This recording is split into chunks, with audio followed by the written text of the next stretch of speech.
So the atom. So we've seen the atom before in other classes, probably in middle school. So the atom, the idea is we have this thing. It was actually the idea, the concept of the atom was first brought to us in 400 BC by a philosopher named Democritus. And it actually translates from the Greek atomos, which means unbreakable, indivisible, indestructible. And at the time, he didn't put much into it. The idea, at least that's what we got, was the idea that once we break something down, it can only be broken down so far, and then we'd have this idea of an atom. Not much was done for about 2,000 years. Then John Dalton came along, and John Dalton came along and gave us some interesting concepts of the atom. He had a theory of the atom. His theory was broken down into 4 parts. He first came up with the same concept of Democritus and says, yeah, we have this thing that's unbreakable, the atom. But he actually thought of it a little differently. He thought of the different elements as well, because he did a lot of lab work. There's some really interesting papers and lab notebooks that he came up with where he did all these experiments where he's combining different atoms, hydrogen and oxygen to make water, and nitrogen and hydrogen to make ammonia. And so he came up with this idea that, well, even though there are atoms of different elements, and when you put them together in fixed ratios, you'd have certain compounds that would always be formed. And he said there's only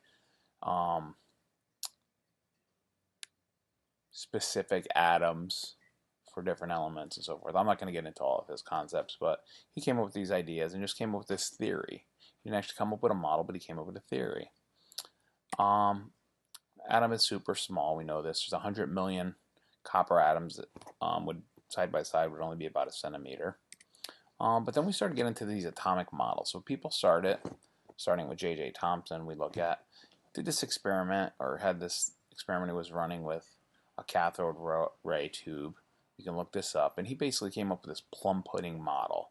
So the idea is through experimentation, through observation, he came up with this idea and he said, well, the atom is made up of this big positive gel with these little negative spheres inside of it, like a plum pudding. Think of it like a chocolate chip cookie, anything like that, Jello with fruit in it, where the negative charges are floating around inside this big massive positive. And he actually discovered the electron and said, there's a little negative charge thing in there called an electron. And when he did his cathode ray tube, which you can watch videos on, he saw this repulsion from magnets and charges that he said, well, it's got to be a negative charge. And it's got to be small. And I think later on he did some mass to charge ratio experiments that showed that it was very negatively charged for its mass. One of his grad students came along. This was Ernest Rutherford, and he wanted to test out this theory of Thomson. And so he actually ended up firing these alpha particles, these helium particles, through gold foil, and he noticed something that he didn't expect. He expected with the model of Thomson for all of them to be repelled back. Instead, most of it got through. And so he revised the model and came up with the idea that, well, there is positive charge because I did see some repulsion, but I'm guessing it's very tightly confined in an atom, and I'm going to say it's in the middle.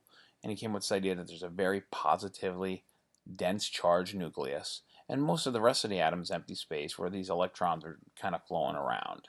So there are still these negative electrons kind of floating around, but not in a big gel of positive, but mostly in empty space, and all the positive is right in the center.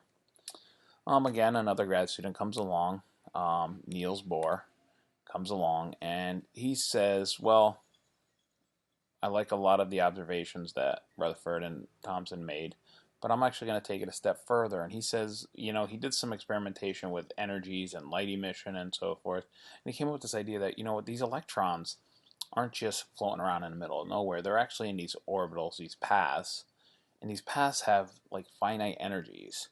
And so for an electron to move from like an inner orbital to an outer orbital requires a certain amount of energy. I'm going to call it a quantum.